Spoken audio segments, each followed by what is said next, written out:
الحمد لله رب العالمين الرحمن الرحيم مالك يوم الدين إياك نعبد وإياك نستعين اهدنا الصراط المستقيم صراط الذين أنعمت عليهم غير المغضوب عليهم ولا الضالين آمين نويت التعلم والتعليم والتذكر والتذكير والنفع والانتفاع والإفادة والاستفادة والحث على التمسك بكتاب الله وسنة رسوله صلى الله عليه وسلم والدعاء إلى الهدى والدلالة على الخير ابتغاء وجه الله ومرضاته وقربه وثوابه سبحانه وتعالى.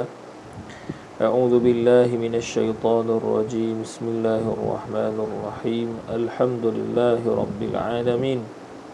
الصلاة والسلام على أشرف الأنبياء والمرسلين وعلى آله وصحبه أجمعين. قال رب اشرح لي صدري ويسر لي أمري واحلل عقدة من لساني يفقه قولي سدد لساني واهد قلبي بحق سيدنا رسول الله صلى الله عليه وسلم. اللهم فكه لنا في الدين وعلمنا التأويل وعلمنا الحكمة وعلمنا ما جهلنا وذكرنا ما نسينا. اللهم أمر ألسنتنا بخشيتك وقلوبنا بذكرك وسرنا بطاعتك يا أرحم الراحمين. وصلى الله على سيدنا محمد وعلى آله وصحبه وبارك وسلم تسليما كثيرا والحمد لله رب العالمين. قال المصنف رحمه الله تعالى ونفعنا بعلومه وعلوم مشايخنا وعلومكم في الدارين آمين يا رب العالمين. Kenyataan yang kekal di dalam neraka dan yang tidak kekal dalam neraka.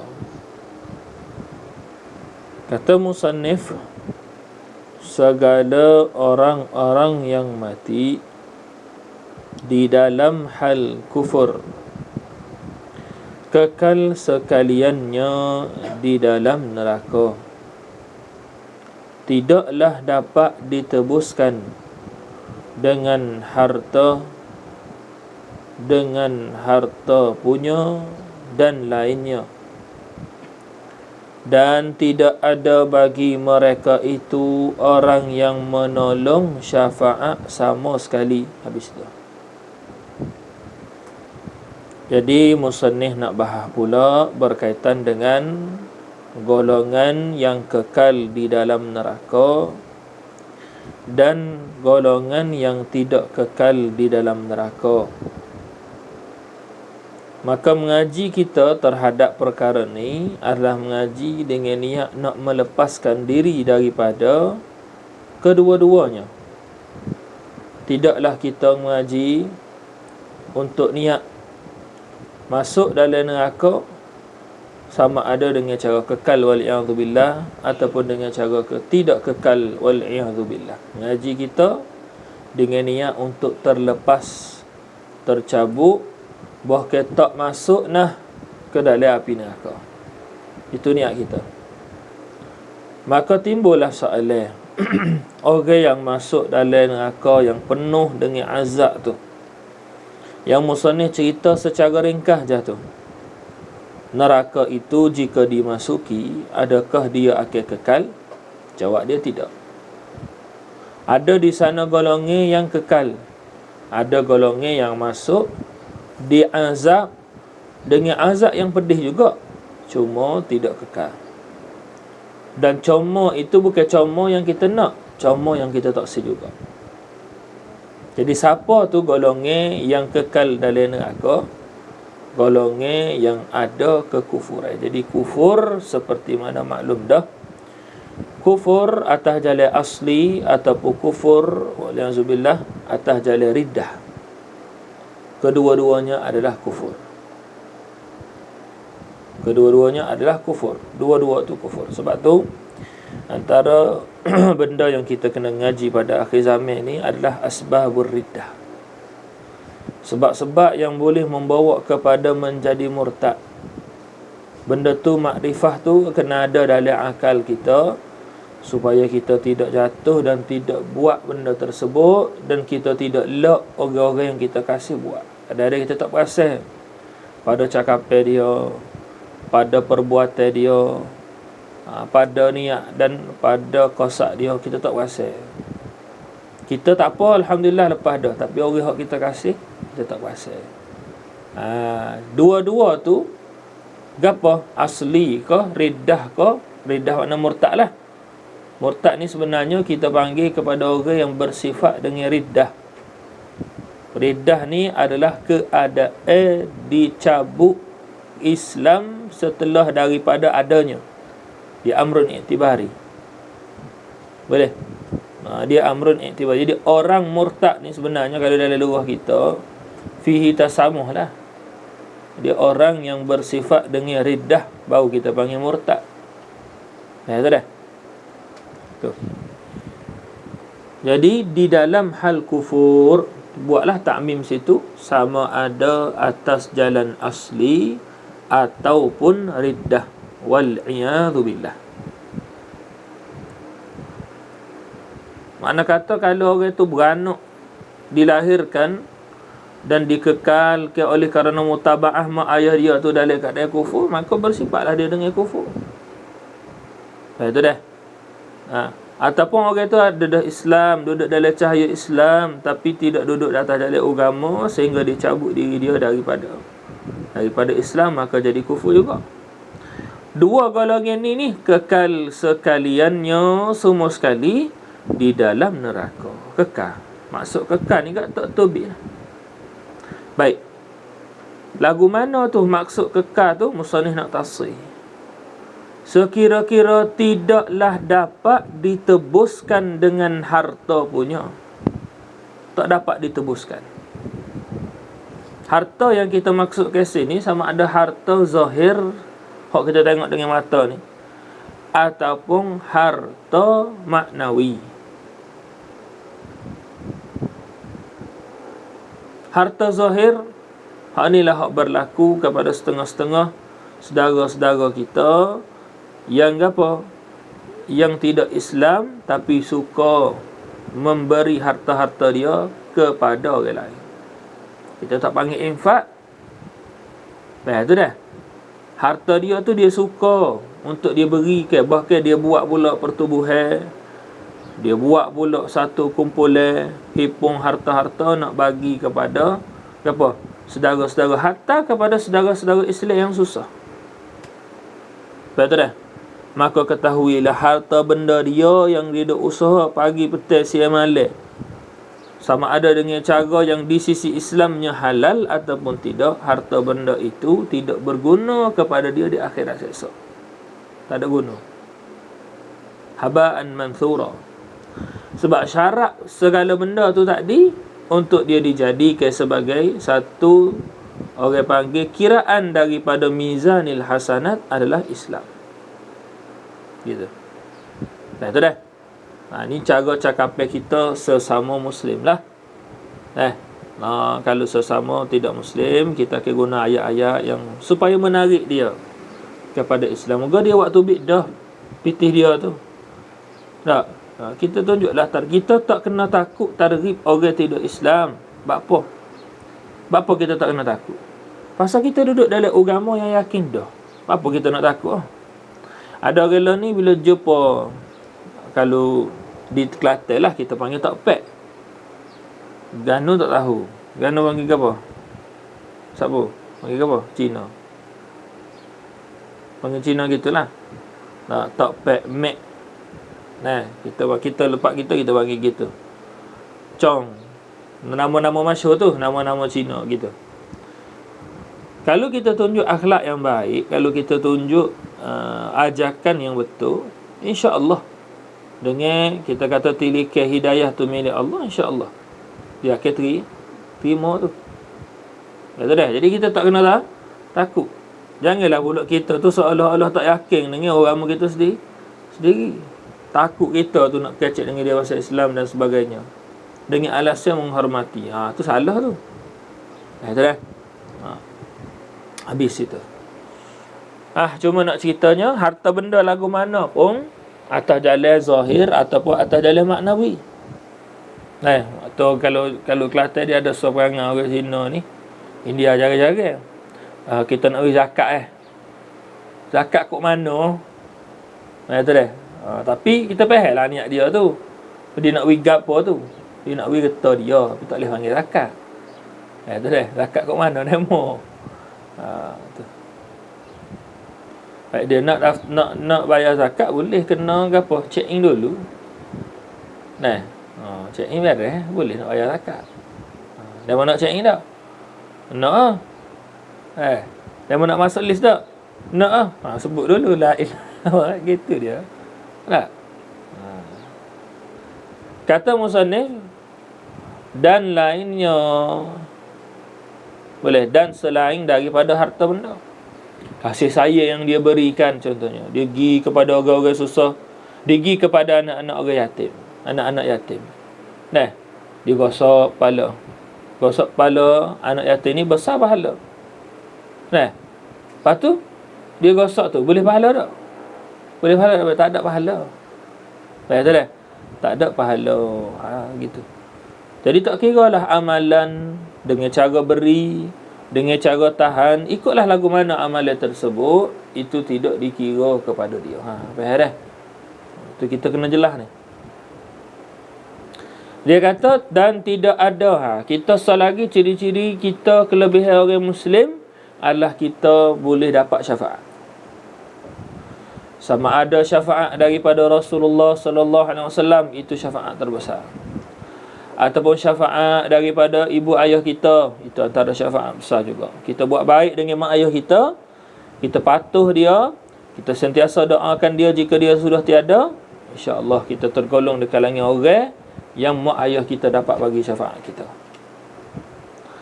Kita boleh juga dapat syafaat daripada guru-guru kita. Itu antara syafaat terbesar juga selain syafaat mak ayah. Bahkan setengah ulama mengira setelah daripada syafaat Rasulullah SAW, syafaat guru-guru. Betul tak? Hak tu berhajat kepada kita tunaikan hak-hak dia, seperti mana kita maklumlah dalam kitab-kitab. Ada kita baru ni kita kata dah kita tazkiratus sami' wa mutakallim, kita dah jelas dah gapo hak-hak guru kita yang wajib ke atas kita. Dalam kitab Ta'limul Muta'allim, dalam kitab Plato, dalam mana-mana kitab yang membahaskan berkaitan dengan hak-hak guru. Kalau kita tunaikan, insya-Allah guru kita tu boleh bagi syafaat kita. Kita dah dapat syafaat lah kita daripada guru kita. Boleh tak? Tu insya-Allah kita terpilih kita. Terpilih. Adapun nisbah mak ayah, nisbah guru, dia pula perlulah dia tu tadi duduk dalam keadaan boleh memberi syafaat, nak bersifat dengan boleh memberi syafaat, dia kena jadi ahli taat. Gitu. Cuma nak cerita dua golongan ni ada orang panggil apa kelebihan khusus. Begitu juga orang-orang yang soleh dan penghafal Al-Quran. Betul tak? Penghafal Al-Quran ni dia ada kelebihan. Orang yang menghafal Quran ni dia ada kelebihan.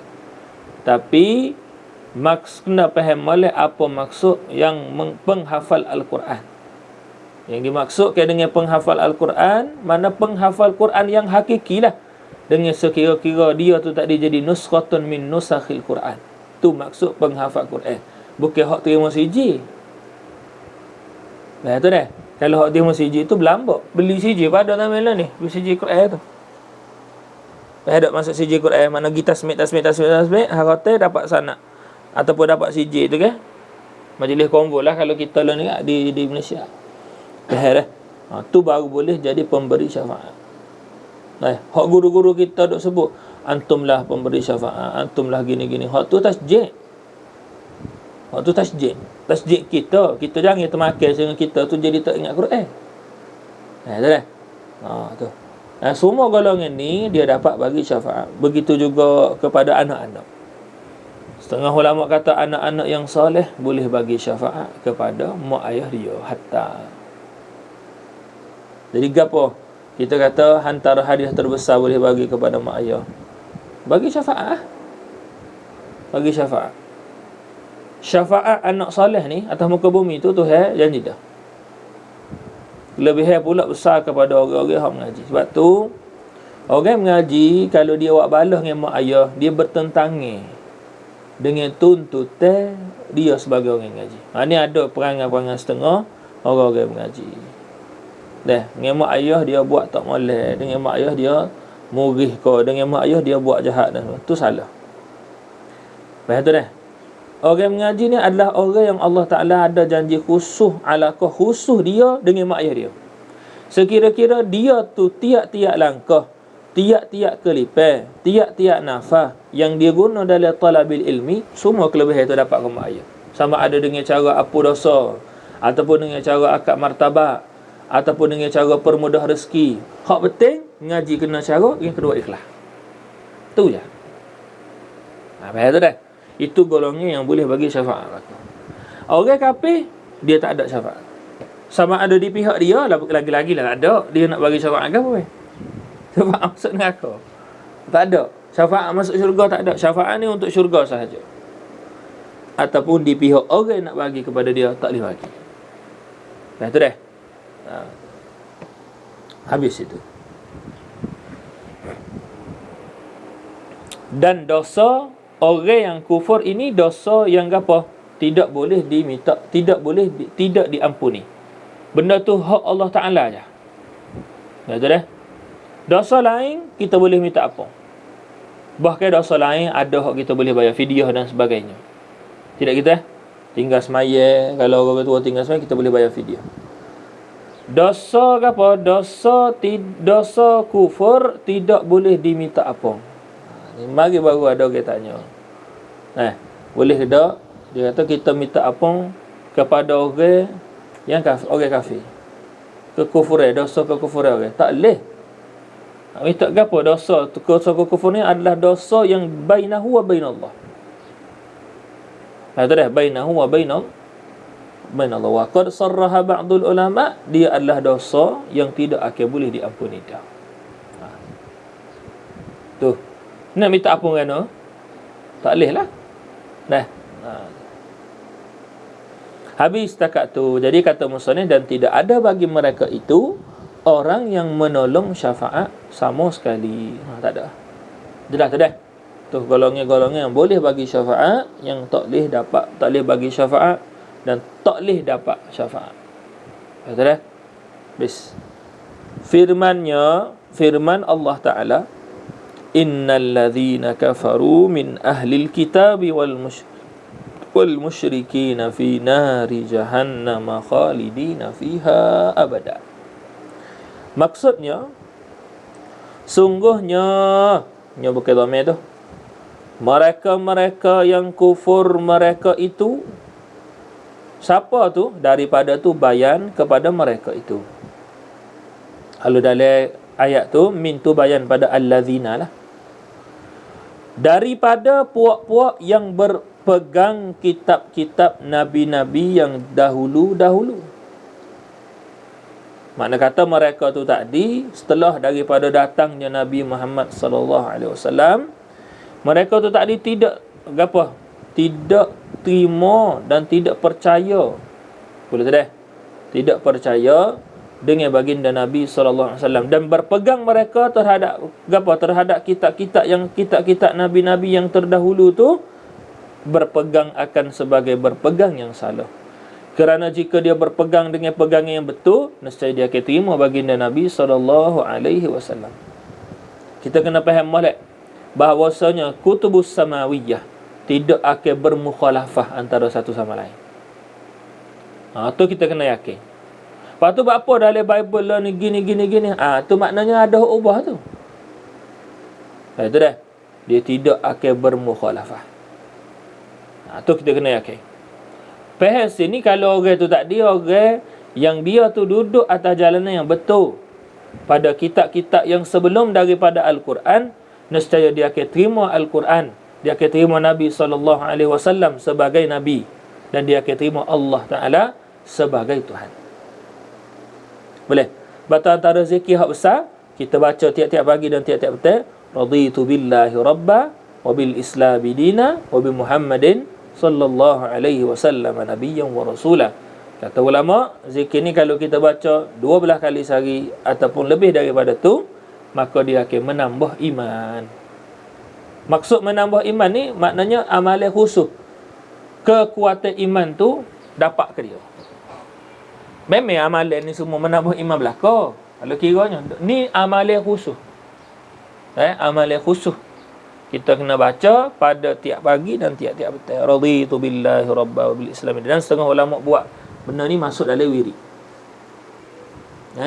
Masuk dalam wirid. Bacalah insya-Allah. Dah kadang-kadang dalam sonapah tu 12 kali tu. Dalam sonapah tak ada seminit pun. Tak. Dia masalah nafas tak nafas ni dia ada kaifiat dan dia ada sebab dia buat apa. Baca ayat kursi 9 wakah. Dia berkait dengan nafas.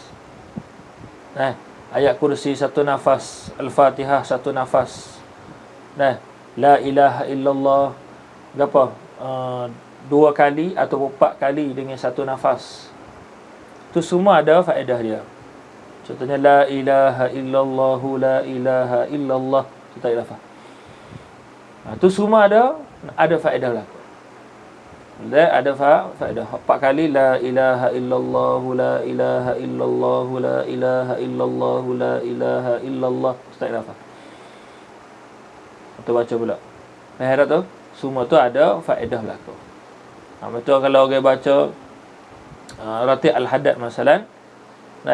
Cara bila siapa dekat la ilaha illallah 25 kali tu, maka boleh tarik nafas dengan 2 cara. Macam cara pertama nak sebut tadi, 2-2-2-2. Maka kalau 2-2-2 kat kena 7 kali nafas, lepas tu penutup dia sekat sa. 7 jadi 24. Betul tak? Ayat bukan? Nanti dah. La ilaha illallah sarafah. Sarafah tu kalau kali dengan 7 berapa? 14 baru. Tak. Nak cukup 24 kena jadi berapa? 16, 17, 18, 16, 18, 20, 21, 20, 22, 24. Jadi berapa? 7 tambah 5 jadi 7 tambah 5 jadi 13, 12 jadi 24. Lah. Tak ada. Lepas tu tutup dengan yang kelima 12 kali. Lepas tu kalau hak 4 tu 5 campur 6 sampai 4 jadi 6 kali. Itu dah. Tu cara dia. Lepas tu dia kena tarik nafas lah. La ilaha illallah, la ilaha illallah. Macam tu. Setengah masyair dia baca cepat kita tak perasan lah kalau ada nafas ditarik tu. Kita tak perasan. Nafas ni kalau kita siapa boleh rasa setiap nafas kita tu Allah, tu makna kita dah siapa kepada hakikat nafas. Kalau kita boleh rasa itu adalah Allah, hembusan itu adalah Allah, tu makna kita dah siapa kepada hakikat nafas. Tak kira tarik mulut ke hidung ke mulut ke, mulut ke mulut ke, tak kira. Mulut ke hidung ke. Tak ada lah kita dah. Tapi nak cerita kalau gitu sekali pun, maka kita dah sampai kepada hakikat bernafas. Ada dah. Habis tu? Ajar tu cerita. Bahaya tak bahaya nak. Alah, kena usah bahaya dah. Moga kita bernafas belaka. Ada hakikat nafas belaka. Dah. Sesuatu tu kita akan mula rasa manis dia bila dia dah sampai kepada hakikat dia. Cuma rahmat Allah Ta'ala kepada hamba dia, usaha nak sampai kepada hakikat tu mula rasa manis dah. Gitu. Cuma dia dengan ujian itulah nak sampai kepada hakikat. Dan sampai hakikat, ujian itu macam tak ada lah. Tak berasa ujian. Tengok Nabi SAW. Itulah antara contoh yang sampai kepada hakikat. Orang yang sampai kepada hakikat. Tengok, tak ada apa. Nabi SAW kehidupan dia tak ada apa. Ujian tu tak ada apa. Kerana yakin yang bersangat tinggi. Habislah setakat tu. Dia kata dan kafir-kafir musyrik yang menyembah berhala dan lainnya. Dan lain daripada berhala. Tak kira lah bukan berhala pun. mataharinya, dah, pokok-pokoknya, lembunya, dah. Tu tak kira. Adalah sekaliannya semua sekali di dalam neraka jahanam. Duduk dalam neraka tu tadi, padahal kekal mereka itu di dalamnya selama-lamanya. Habis. Ni golongan yang kekal dalam neraka. Tu kena faham lah dah. Tu takut tu. Adapun orang-orang mati di dalam beriman. Orang-orang yang mati dalam keadaan beriman. Orang-orang ni mati ada dua pasal. Sama ada dia mati tu dalam keadaan duduk dalam ampunan Allah ataupun tidak. Maka sini ni kita nak kacak golongan yang kedua. Dia mati tapi dia tak duduk dalam keampunan Allah. Alhamdulillah. Kata musannif, ada pun orang-orang yang orang mati dalam beriman yang Allah Ta'ala tak mengampuni bagi mereka itu. Maka masuk mereka itu di dalam neraka juga. Masuk dalam neraka juga. Berkurang dah azab? Tak kurang. Masuk neraka tu dengan azab yang selayaklah dengan dosa-dosa tu juga. Ya. Lepas tu ulama kata cara kita nak letak mula-mula pada diri kita, nak mengurangkan dosa kita, tempelkan pada tiap-tiap kali lakukan dosa dengan azab. Tempelkan dengan azab. Sebab tu ulama, kalau kita duduk dalam tarbiyah, kita ada apa? Kita ada istilah denda. Pada setiap kesalahan kita perlu ke denda. Pada setiap tinggal ke taat pun ada denda dah. Kalau maksiat ada denda juga. Lebih-lebih lagi. Maka latihan denda pada diri kita itu nak melatih kepada kita apa? Tahu kita setiap dosa dan tinggal amalan itu tadi, setiap perbuatan kita pada melakukan dosa ada azab. Misalnya gini. Kita taklifkan diri kita untuk selawat 3,000 kali sehari. Boleh? Sebab tu kalau orang tanya kita nak buat amalan tak dengan cara tambah ni, maknanya contoh daripada 1,000 kepada 3,000, 3,000 kepada 5,000, 5,000 kepada 10,000 belaka ni, dia mesti kena ada had sikit. Had paling sikit. Misalnya gini, kita letak sekali sehari selawat 3,000. Kita kena ada had paling sikit. Berapa? Contohnya kita kata 1,000. Dah 1,000. Jadi ikut mana-mana pun pertama kena sapa 3,000. Kalau kurang, denda kali pertama. Kalau kurang daripada 1,000, itu double denda. Betul dah? Tu gitu. Latih gitu, insyaAllah dia cepat nak boleh 5,000. Latih gitu pada 5,000, dia cepat nak boleh 10. Latih pada 10, dia cepat nak boleh 20. Latih pada 20, dia cepat nak boleh 40. Sapalah 120,000. Rahsia 120,000 kali ni dia ada rahsia dia. 120,000 zikir, dia ada rahsia dia. Kerana kita manusia bernafas pada sehari 120,000 nafas. Sehari kita nafas 120,000 kali. Boleh tak? Ada rahsia dia. Cuma nak sapa 120,000 tu kena ada latihan dia lah. Kena ada latihan dia. Cuma nak cerita kena ada had kurang. Dalam zikir dia kena ada had kurang. Boleh tak? Seperti mana kita ada target kita, kita hak ni aku tak boleh kurang hak ni. Kurang denda. Gitu. Pas denda ke apa? Denda ni lah semalatnya kita ke apa? Kalau kita ada peluang tanya guru-guru, tanyalah. Ada denda dengan sedekah, ada denda dengan istighfar pula dengan cacat, dalam gelap, dalam panah. Macam-macam lah denda-denda tu. Baru dia melatih kita. Kata musannif, orang yang beriman mati dalam beriman tapi Allah Ta'ala tak mengampuni bagi mereka itu, maka masuk mereka itu di dalam neraka juga dengan kadar kesalahan dan kejahatan mereka itu. Habis. Apa ya? Serta berlebih kurang mereka itu pada masanya. Walhal berlebih kurang makna kata ada lebih dan ada kurang, makna ada tafawut gitu. Dah. Ada tafawut. Dah. Tak masa ada tafawut, Mana kata ada orang yang dapat azab yang lebih, ada orang yang dapat azab yang kurang. Beres. Itu maksud berlebih kurang. Dia kalau lebih kurang dalam luar kita lah ni, maknanya buat mudah-mudah. Buat lebih kurang demo. Bukan tu. Berlebih kurang ni mana ada yang lebih pada benda tu dan ada hak kurang pada benda tu. Jadi hak sin ini kita nak bahas serta berlebih kurang mereka itu pada masanya. Pada masa ke apa? Masa di dalam neraka. Ada yang lama. Boleh? Ada yang kurang. Musannif nak bahas hak lama dulu. Kata musannif, dan ada yang lama itu ialah yang masuk neraka 40,000 tahun, seperti yang disebut di dalam Mawa'iz, kitab-kitab nasihat. Adapun segala yang berdosa, boleh. Habis itulah. Siapa nak kata paling lama tu sampai 40,000 tahun. Lama kat lah 40,000 tahun ni. Nah, kalau dengan adat umat Nabi Muhammad sallallahu alaihi wasallam ni, berapa puluh kali tu? Lipatan nak boleh ke sampai 40,000 tu lama dah. Alhamdulillah.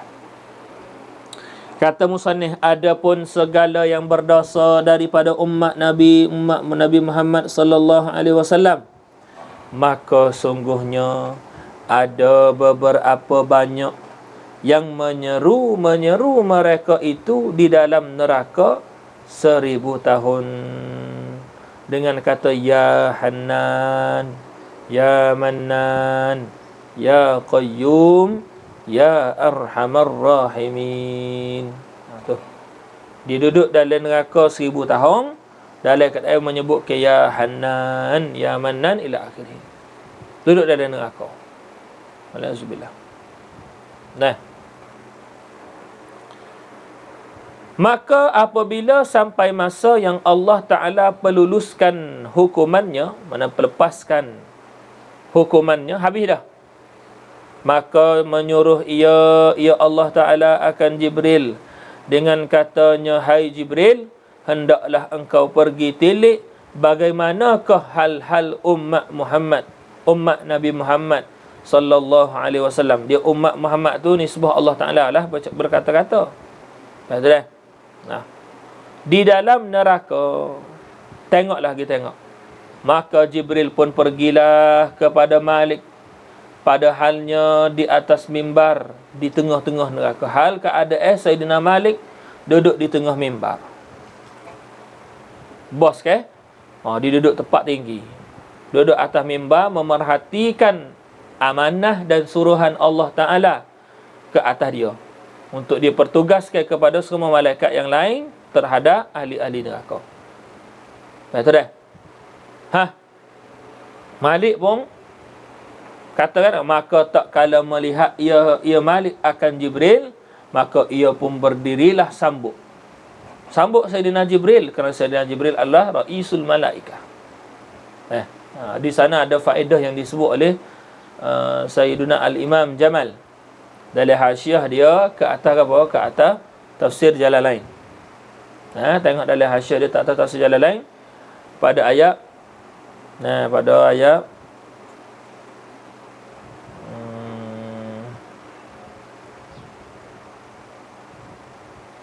apa?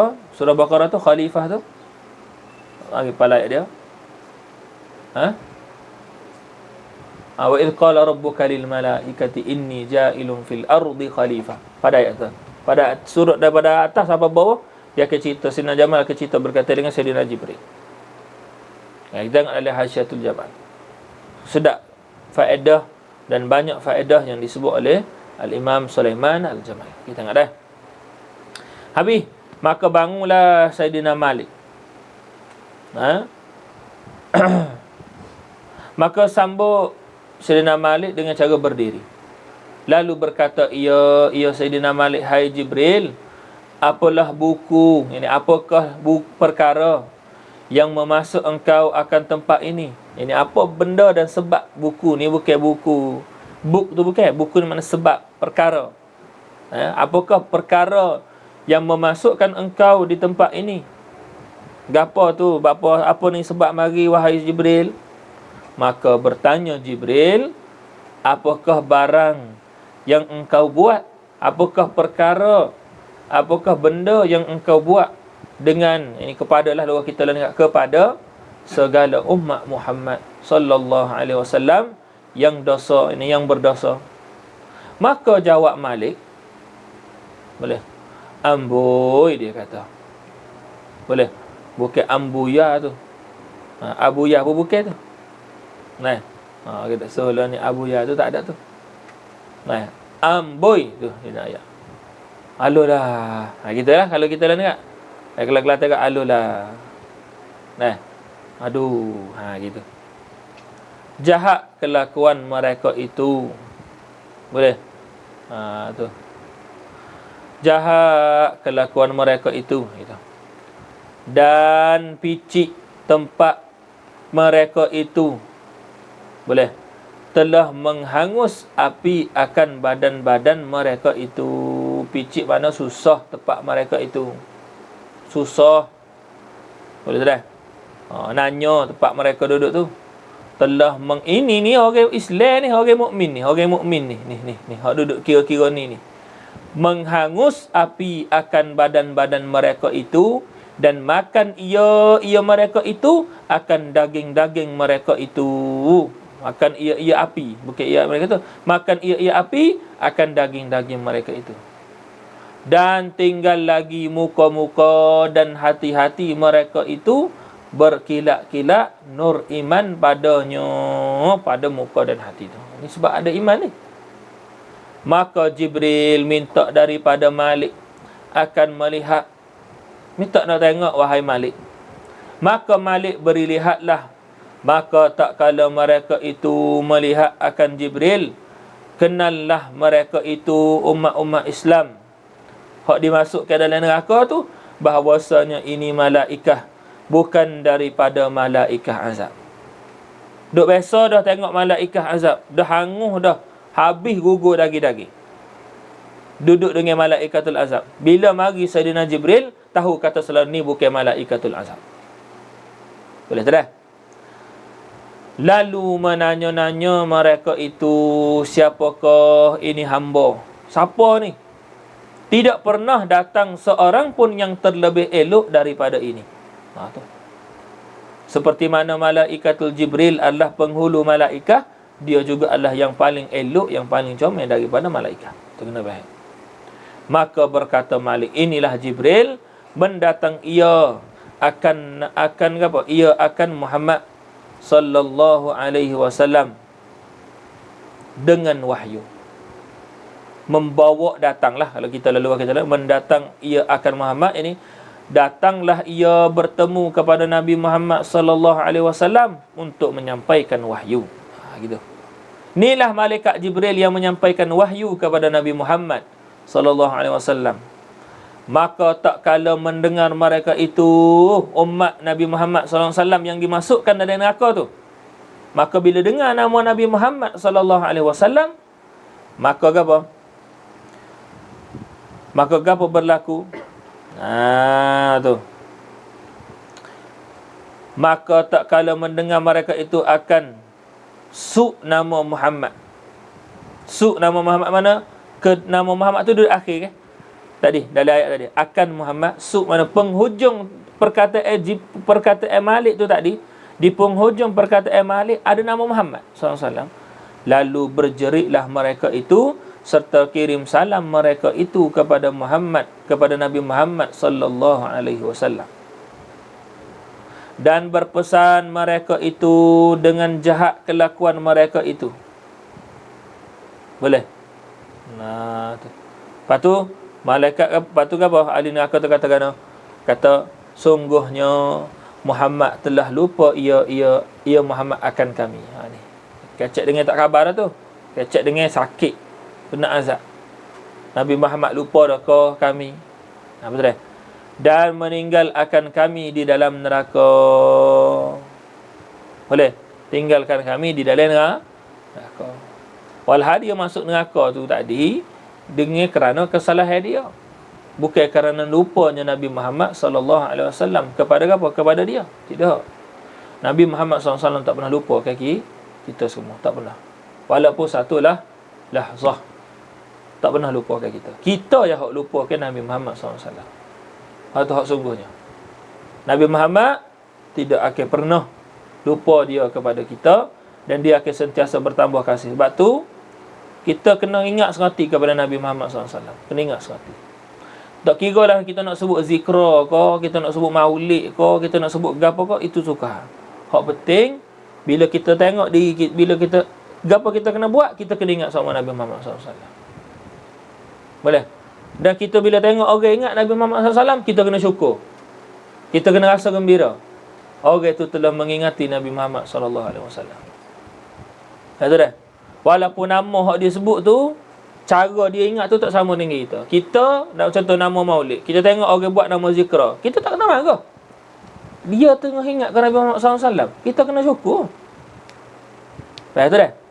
Kalau batu orang lain ni dah, dia nak marah, tapi sehingga membawa kepada apa? Membatalkan kebaikan orang lain buat. Padahal benda tu betul dah. Kalau contoh orang tu, orang yang pasal zikra, faham tak ni? Itu dah. Lepas tu kita buat maulid. Betul tak? Dua-dua tu memperingati Nabi Muhammad SAW belaka. Adakah orang yang buat zikra tu boleh marah orang buat maulid? Tak boleh nak marah. Moga sama-sama ingat Nabi SAW. Betul tak? Cuma kita tak rasa dengar lagi lah orang sebut. Kita tidak marah kepada diri maulid tu. Kita tak rasa dengar lagi orang sebut kita.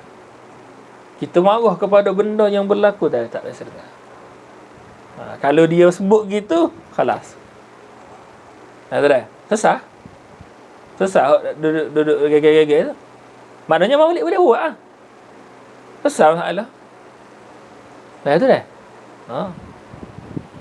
Jadi seperti mana kita sebut itu, kita boleh sebut juga. Kita tidak marah ke zikra. Kita marah benda yang berlaku pada zikra. Tapi masalahnya tak ada gapo dalam zikra tu benda boleh buat berlaku. Begitu juga dalam maulid. Tak ada apa dalam maulid tu benda boleh buat belakang. Itu dah.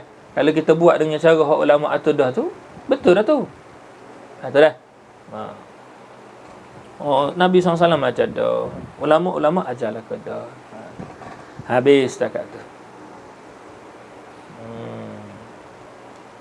Maulid juga tu, kalau ada di kalangan kita yang boleh tulis adab-adab di dalam maulid, cara-cara dalam maulid, maulid juga tu. Niat-niat dalam maulid. Tu. Letak dalam satu buku, bahas. Umat lah ni perlu kan tata tertib lagu tu. Masya Allah dah. Masa kita tengok cari stesen dulu.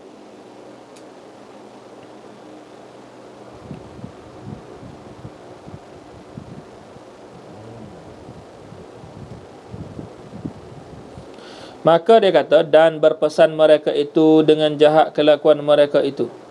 Teruk dah keadaan kami ni. Jahat mana-mana, teruk dah keadaan kami. Gitu.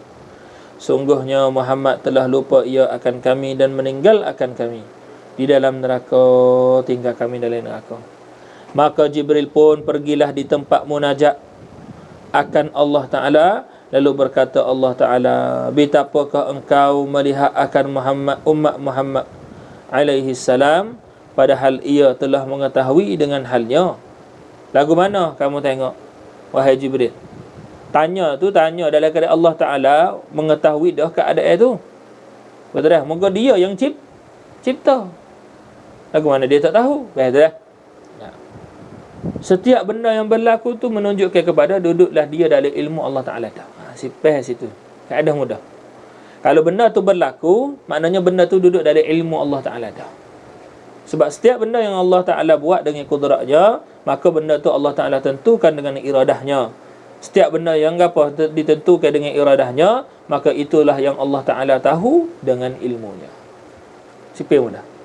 Boleh dah? Kaedah tu Imam Syarqawi cerita panjang dalam hasyiah dia. Antara kitab hasyiah yang sedap kita baca perihal perkaitan di antara kudrah, iradah dengan ilmu. Hasyiah Syarqawi ala Syarahul Hudi. Kata musannif, maka Jibril pun pergilah di tempat munajat akan Allah Ta'ala. Lalu berkata Allah Ta'ala, tanya Allah Ta'ala, betapakah engkau melihat akan umat Muhammad alaihi salam? Kaifa? Betul tak? Betapakah pada kaifa? Padahal walhal Allah Ta'ala telah mengetahui dengan halnya. Maka Jibril pun ceritalah sebagaimana yang ia Jibril melihat itu. Berkata Allah Ta'ala, adakah mereka itu ada berpesan kepada Muhammad begi-begi? Adakah mereka kirim salam?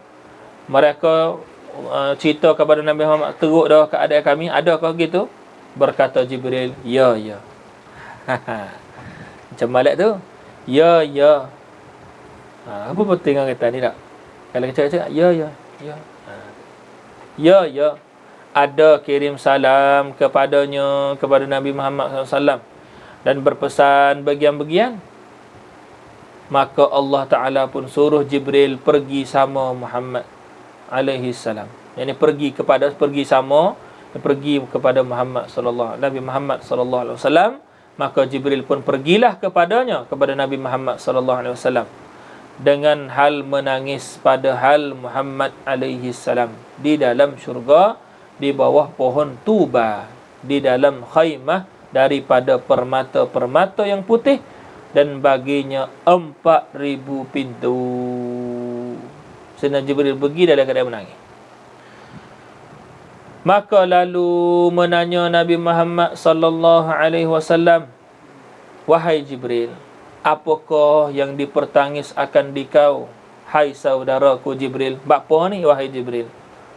Maka berkata Jibril, kalau engkau lihat barang yang aku lihat itu, nescaya menangis engkau terlebih bersangatan, kerana mereka itu daripada umatmu.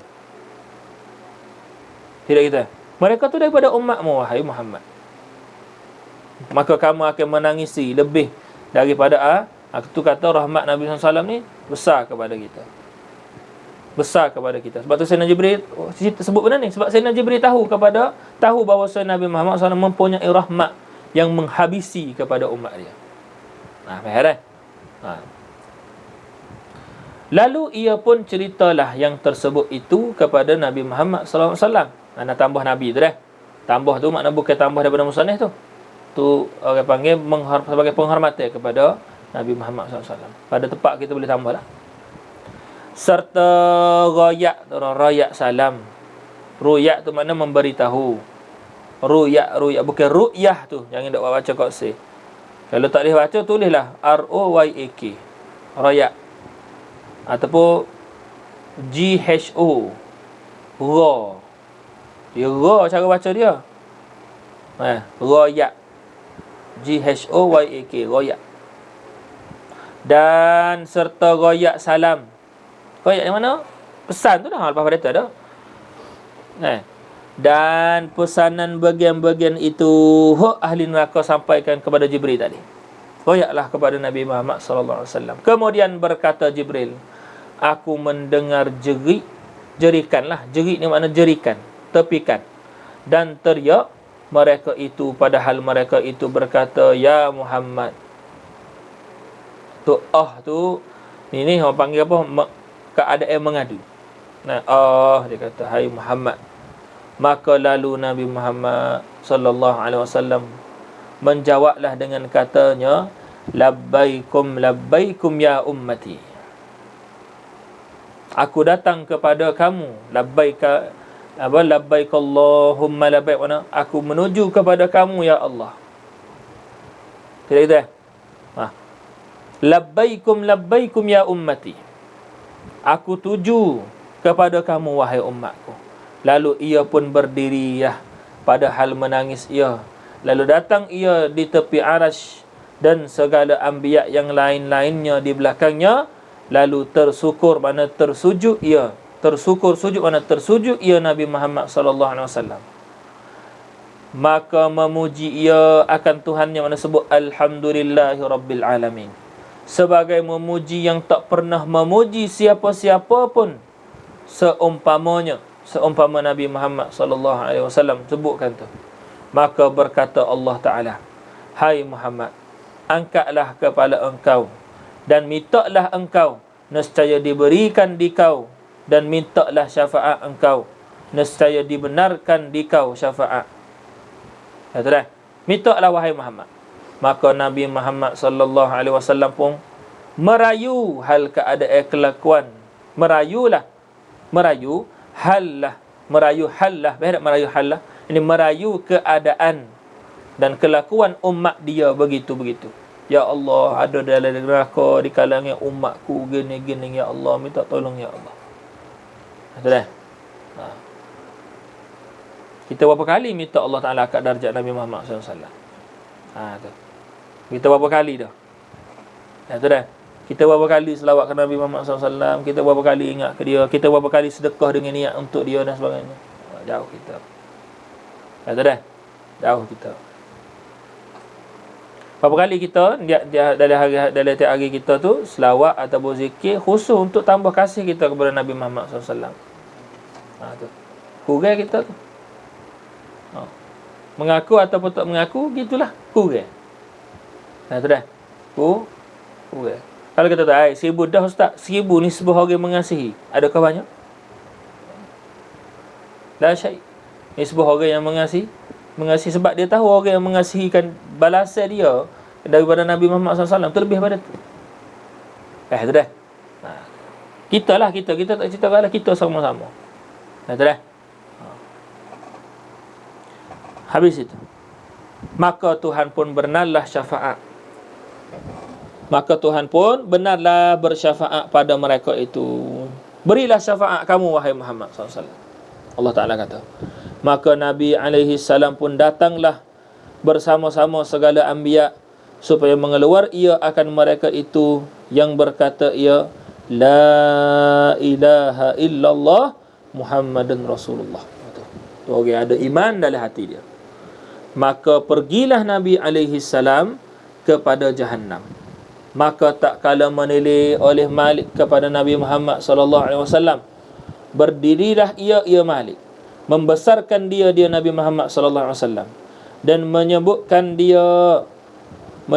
Nabi Muhammad sallallahu alaihi wasallam. Maka bertanya pula Nabi Muhammad sallallahu alaihi wasallam kepada Sayyidina Malik, betapa ini bagaimanakah hal umatku yang celaka-celaka itu? Lalu jawab Malik, amboi jahat kelakuan mereka. Apa tak maksud amboi?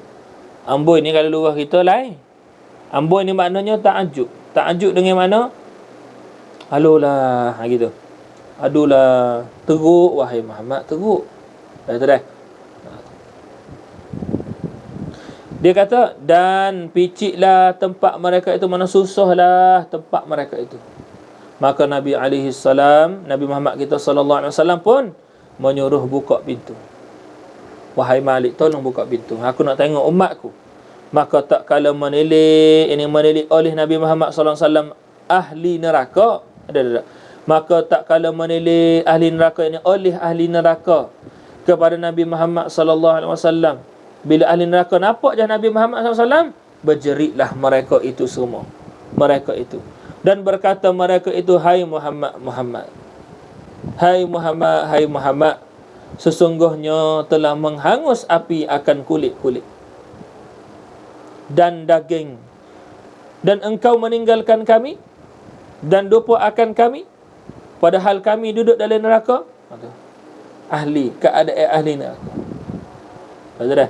Ni sebut dengan tak khabar ni. Kalaulah orang yang ada iman dia khabar, dia takkan sebut gini kepada Nabi Muhammad SAW. Cuma nak cerita, inilah pengharapan terbesar dia kepada Nabi Muhammad sallallahu alaihi wasallam. Boleh? Seperti mana Jiz'un Nakhli lah. Jiz'un Nakhli, kisah dia apa menangis tu. Kamu masa terbinanya mimbar. Kamu telah meninggalkan aku wahai Muhammad. Tengok sebut. Jiz'un Nakhli, kalulah dia apa? Bukan kerana sedih tu, dia sendiri tak akan sebut gitu. Pohon tamar, hok tepi, hok duduk dekat Raudah tu. Kawasan tamar, pohon tamar tu kan. Kalulah tidak kerana apa? Kalulah tidak kerana kesedihan sangat yang dia rasa Nabi Muhammad SAW tinggalkan dia tak akan sebut gitu. Dan kalau dia faham Nabi Muhammad SAW sebenar-benar Nabi SAW tak buat lagu tu, dia tak akan sebut gitu. Itu dah. Ni ahli neraka. Hak nak ahli neraka nak tekan ni nak saja rahmat Allah Taala dan rahmat Nabi dia sallallahu alaihi wasallam. Tu je. Cuma cara dia sampai ke itu. Itu dah. Moga duduk tengah kena azab teruk. Tu. Macam orang duk tengah masalah banyak lah. Dia kecek ada degi dulu. Tahu tak? Tu dia kecek tu ada degi dulu. Siapa-siapa. Maka kata musannif, kita ni rapat. Mewakah, cari wakah tu tak jumpa dah. Mana dah rapat kali dulu. Maka kata musannif, mana tadi? Maka Nabi alaihi salam pun minta uzur. Boleh menyata uzur dengan bahawasanya aku tak mengetahui akan hal kamu. Maka dikeluarkan mereka itu kesemuanya. Ini dengan syarat kata apa? Dengan syarat kata qadar azab mereka tu dah habis dah lah. Betul dah? Qadar azab mereka tu dah habis dah lah. Tu Allah Ta'ala tentukan tu pada azali dia. Mana habis dah. Allah Ta'ala buat dalam surah dapat syafaat. Betul dah? Tu.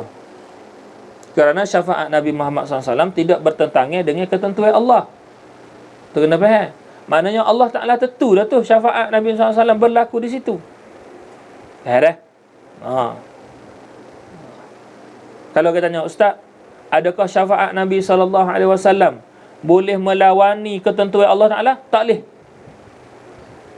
Betul dah? Jawab dia tak boleh. Bahkan Allah Ta'ala itulah yang menentukan syafaat Nabi SAW diberikan ketika itu. Faham dah?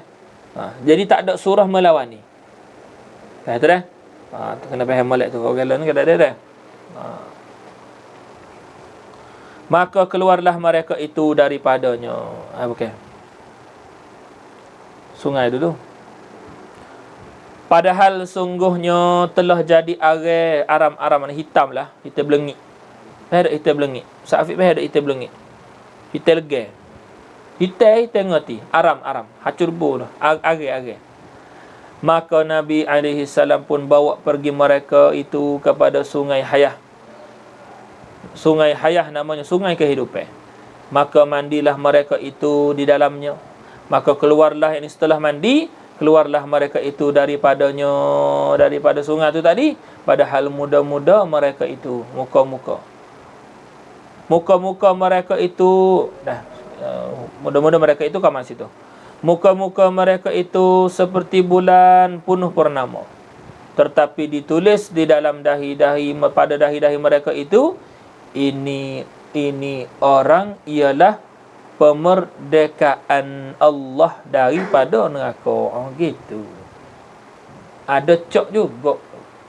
Cok baru tubik neraka. Betul dah? Jadi sama tak pakat orang masuk syurga terus dengan orang yang masuk neraka celup? Tak sama. Tentu dah. Tu. Atau kita tak boleh buat neraka sebentar. Tak apa. Jangan kecek gitu.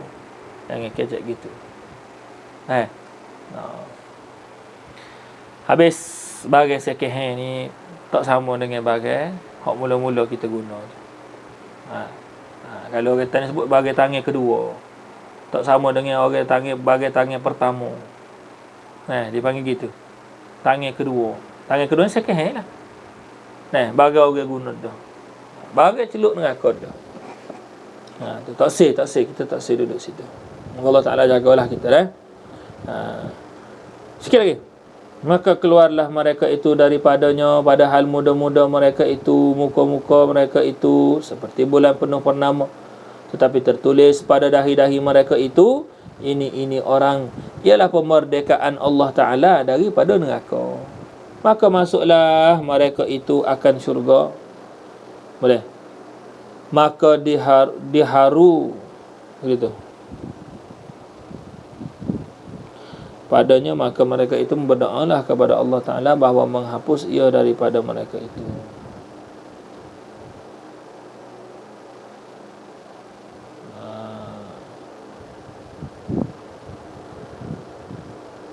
Kalau hak dhabit ni diharucakan dengan makna huru hara.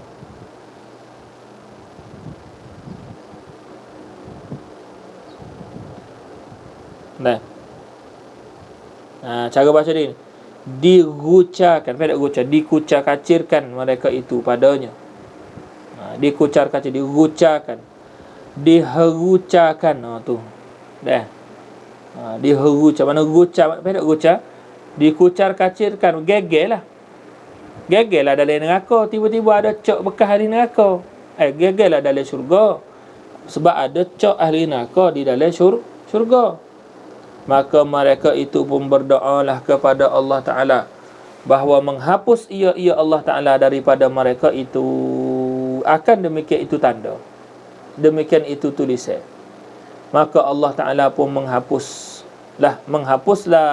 Maka tak kala melihat oleh kafir-kafir akan orang-orang mukminin keluar mereka itu daripada neraka, maka berkatalah mereka itu akan perkataan yang bermaknanya, kalau kita ini orang-orang Islam gatik juga, tentulah dikeluarkan kita daripada neraka. Kalulah kita ni orang Islam juga. Boleh? Pada dulu situlah. Esok insyaAllah kita sambung pada kata bacalah firman-Nya ila akhirih. Wallahu subhanahu wa ta'ala alam. Lama sikit ini tu. Ada dulu. Awak semangat. Awak semangat letih-letih kerja kan apa? Awak semangat sikit.